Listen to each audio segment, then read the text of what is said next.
11.5 pH पर धोया बाद आप જોઈ શકો છો હળદરમાંથી કેટલું બધું કેમિકલ નીકળ્યું। ગ્લાસ જોઈ શકો છો, કેમિકલ એકદમ વધારે નીકળ્યું છે।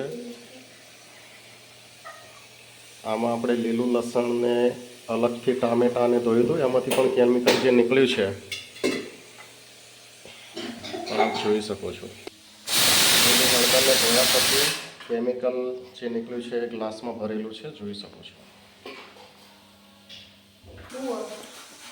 250 વટાણા, 250 તુવર, 250 ફ્લાવર, ટામેટાની આદુની પેસ્ટ,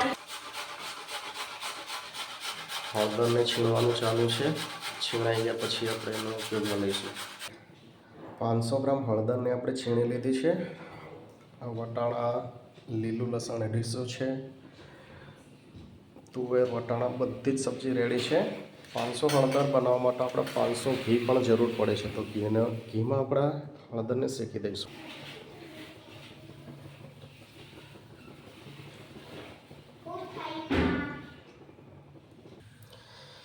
ઘી ગરમ થઈ જાય પછી હળદરને આપણે શેકી લઈશું।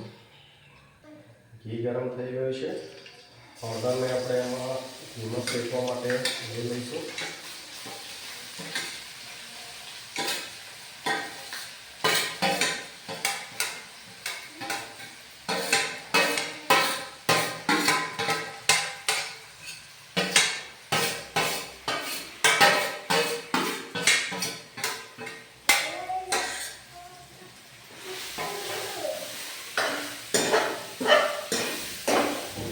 જ્યાં સુધી પાણી મળી જાય ત્યાં સુધી હળદરને આપણે શેકીશું ઘીમાં।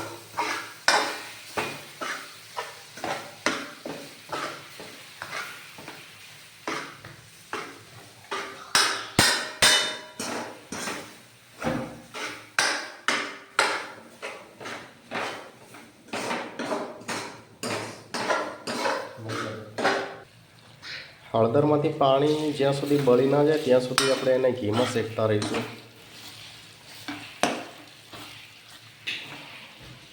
પાંચસો હળદરમાં 500 ઘી લીધું છે આપણે।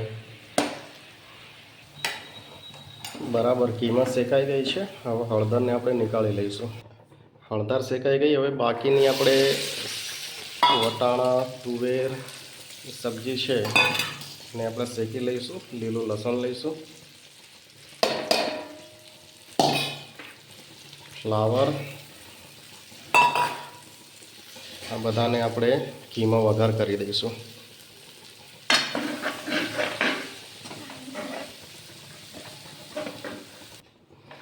સ્વાદ અનુસાર નમક એમાં એડ કરી દીધું છે, એને ધીમા શેકે આપણે થવા દઈશું।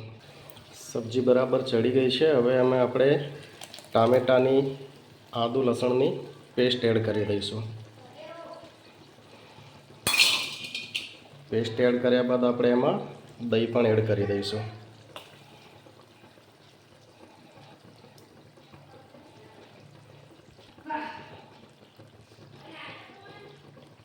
હવે એને હલાવી લઈશું।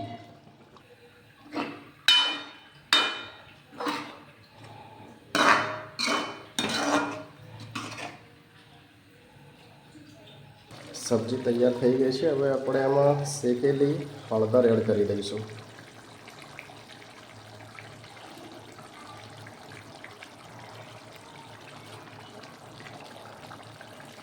હળદર ઉમેરી દીધી છે, થોડી વાર આપણે એને ધીમા શેકે થવા દઈશું।